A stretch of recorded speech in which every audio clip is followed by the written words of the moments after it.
بسم اللہ الرحمن الرحیم۔ السلام علیکم ناظرین، آج کی اس ویڈیو میں ہم آپ کو بتائیں گے حضرت خالد بن ولید رضی اللہ عنہ کے اسلام لانے کا واقعہ۔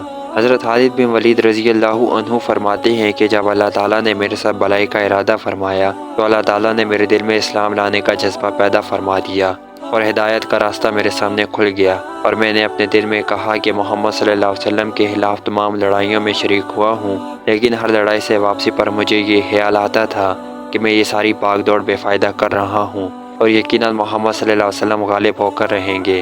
جب حضور صلی اللہ علیہ وسلم حدیبیہ کے لیے روانہ ہوئے تو میں مشرکوں کے سواروں کا ایک دستہ لے کر نکلا، اور غزوان میں میرا حضور صلی اللہ علیہ وسلم اور صحابہ رضی اللہ عنہ سے سامنا ہو گیا، اور میں آپ صلی اللہ علیہ وسلم کے مقابلے میں کھڑا ہو گیا۔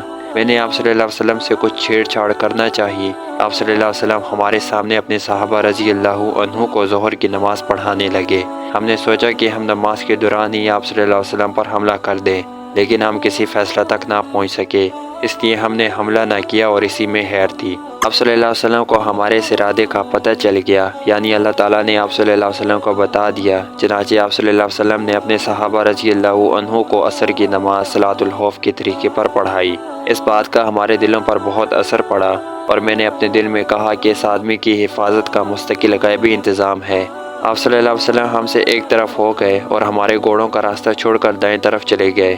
جب آپ صلی اللہ علیہ وسلم نے حدیبیہ میں قریش سے صلح کر لی اور قریش نے آپ صلی اللہ علیہ وسلم کو زبانی جمع حرج سے واپس کر کے اپنی جان بچائی، تو میں نے اپنے دل میں کہا کہ اب کون سی چیز باقی رہ گئی ہے، میں اب کہاں جاؤں نجاشی کے پاس؟ نجاشی نے تو محمد صلی اللہ علیہ وسلم کا اتباع کر لیا ہے اور ان کے صحابہ رضی اللہ عنہ ان کے پاس امن سے رہ رہے ہیں۔ کیا میں ہرقل کے پاس چلا جاؤں تو مجھے اپنا دین چھوڑ کر نصرانیت یا یہودیت کو اختیار کرنا پڑے گا اور عجم میں رہنا پڑے گا، یا اپنے وطن میں باقی لوگوں کے ساتھ رہتا رہوں؟ میں اسی سوچ بچار میں تھا کہ اچانک حضور صلی اللہ علیہ وسلم عمرہ کی قضا کرنے کے لیے مکہ میں تشریف لے آئے۔ میں مکہ سے غائب ہو گیا اور آپ صلی اللہ علیہ وسلم کی آمد پر میں حاضر نہیں ہوا، اور میرے بھائی ولید بن ولید بھی حضور صلی اللہ علیہ وسلم کے ساتھ اس عمرہ میں مکہ آئے۔ انہوں نے مجھے بہت تلاش کیا لیکن کہیں نہ پایا، تو انہوں نے مجھے ایک خط لکھا جس کا مضمون یہ ہے: بسم اللہ الرحمن الرحیم، اما بعد، ابھی تک اسلام لانے کی تمہاری رائے نہیں بنی۔ اس سے زیادہ عجیب بات میں نے کوئی نہیں دیکھی، حالانکہ تم بہت عقل مند ہو۔ اسلام جیسے مذہب سے بھی کوئی ناواقف رہ سکتا ہے؟ حضور صلی اللہ علیہ وسلم نے مجھ سے تمہارے بارے میں پوچھا تھا کہ خالد کہاں ہے؟ میں نے کہا اللہ تعالیٰ ان کو ضرور لے آئیں گے۔ آپ صلی اللہ علیہ وسلم نے فرمایا خالد جیسا آدمی بھی اب تک اسلام سے ناواقف ہے، اگر وہ اپنی ساری قوت اور محنت مسلمانوں کے ساتھ لگا دیتے تو ان کے لیے زیادہ بہتر تھا، اور ہم ان کو دوسروں سے آگے رکھتے۔ اے میرے بھائی، خیر کے بہت سے مواقع تم سے رہ گئے، اب تو ان کی تلافی کر لو۔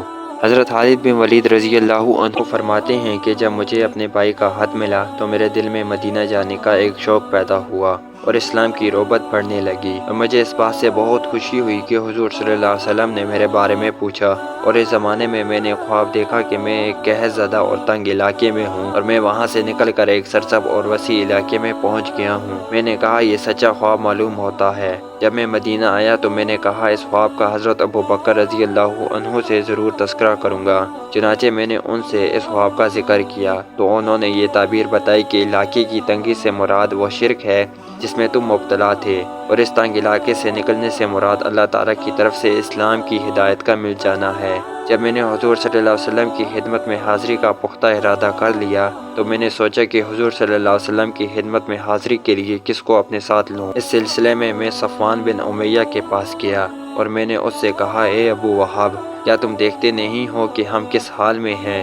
ہماری تعداد دڑوں کی طرح سے کم ہوتی جا رہی ہے، اور محمد صلی اللہ علیہ وسلم عرب و عجم پر غالب آتے جا رہے ہیں۔ میرا خیال یہ ہے کہ ہمیں محمد صلی اللہ علیہ وسلم کی خدمت میں حاضر ہو کر ان کی اتباع کر لینی چاہیے، کیونکہ محمد صلی اللہ علیہ وسلم کی عزت ہماری عزت ہے۔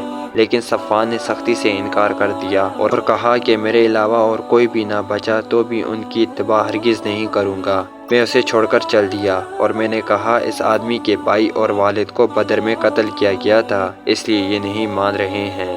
پھر میری ملاقات اکرمہ بن ابی جہل سے ہوئی۔ میں نے ان سے وہی بات کی جو صفوان بن امیہ سے کی، لیکن انہوں نے صفوان بن امیہ جیسا جواب دیا۔ میں نے ان سے کہا میری اس بات کو چھپائے رکھنا۔ انہوں نے کہا اچھا، کسی کو نہیں بتاؤں گا۔ پھر میں اپنے گھر گیا اور اپنی سواری کو تیار کروایا میں اس کو لے کر چل پڑا تو راستے میں عثمان بن طلحہ سے میری ملاقات ہوئی۔ میں نے کہا یہ میرا دوست ہے، لاؤ اس سے بھی اپنی بات کر کے دیکھو۔ پھر مجھے خیال آیا کہ اس کے آبا و اجداد بھی مسلمانوں کے ہاتھوں قتل ہو چکے ہیں تو ان سے ذکر کرنے کو مناسب نہ سمجھا۔ پھر میں نے کہا ان سے ذکر کرنے میں کیا حرج ہے، میں تو اب جا ہی رہا ہوں۔ چنانچہ اسلام کے خلاف ہماری محنت کا جو نتیجہ نکل رہا ہے وہ میں نے ان کو بتایا، اور میں نے یہ بھی کہا کہ ہماری مثال اس لومڑی کی سی ہے جو کسی سوراخ میں گھس گئی ہو، تو اگر اس سوراخ میں ایک ڈول بھی پانی ڈال دیا جائے تو لومڑی کو نکلنا پڑے گا۔ پہلے دونوں ساتھیوں سے میں نے جو بات کی ایسی ہی ان سے بھی کی، وہ فوراً مان گئے۔ میں نے ان سے کہا کہ میں تو آج ہی جانا چاہتا ہوں اور میری سواری فج مقام پر تیار بیٹھی ہے۔ ہم دونوں نے آپس میں مکہ سے باہر مقام یاجوج پر اکٹھا ہونا طے کیا کہ اگر وہ مجھ سے پہلے وہاں پہنچ گئے تو وہ میرا وہاں انتظار کریں گے، اور اگر میں ان سے پہلے وہاں پہنچ گیا تو میں ان کا انتظار کروں گا۔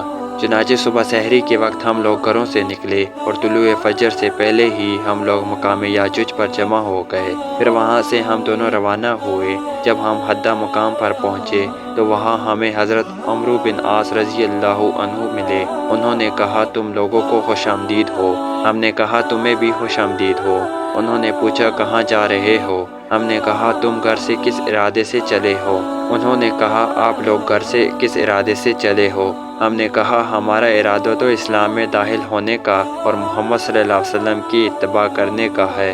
انہوں نے کہا میں بھی اسی وجہ سے آیا ہوں۔ اب ہم تینوں ساتھ ہو لیے اور مدینہ جا پہنچے اور حرم میں اپنی سواریاں بٹھا دیں۔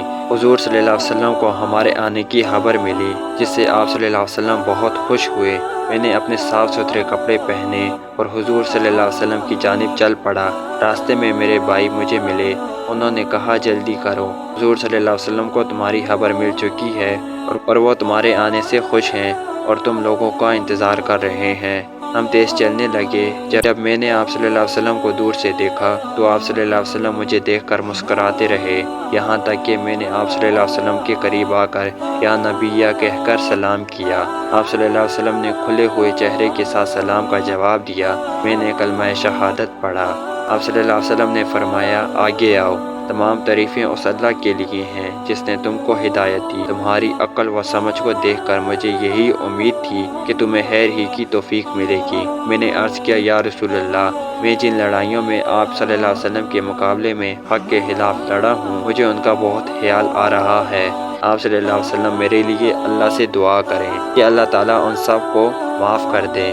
آپ صلی اللہ علیہ وسلم نے فرمایا اسلام اپنے سے پہلے کے تمام گناہ مٹا دیتا ہے۔ میں نے کہا آپ اس کے باوجود میرے لیے دعا فرما دیں۔ آپ صلی اللہ علیہ وسلم نے فرمایا اے اللہ کے راستے سے روکنے کے لیے خالد بن ولید نے جتنی بھی کوشش اور محنت کی ہے اسے معاف فرما دیں۔ پھر حضرت عثمان اور حضرت عمر رضی اللہ عنہ آگے بڑھ کر حضور صلی اللہ علیہ وسلم سے بیعت ہوئے۔ ہم لوگ سفر 8 ہجری کو مدینہ آئے تھے۔ اللہ کی قسم ضروری اور مشکل امور میں حضور صلی اللہ علیہ وسلم اپنے صحابہ رضی اللہ عنہ میں سے کسی کو میرے برابر قرار نہ دیتے تھے۔ دوستو یہ تھی آج کی ویڈیو، امید ہے کہ آپ کو پسند آئی ہوگی۔ اگر آپ کو یہ پسند آئی تو اسے لائک کریں اور ہمارے چینل کو سبسکرائب کریں تاکہ مزید ایسے ہی اسلامک ویڈیو کا نوٹیفیکیشن آپ کو مل سکے۔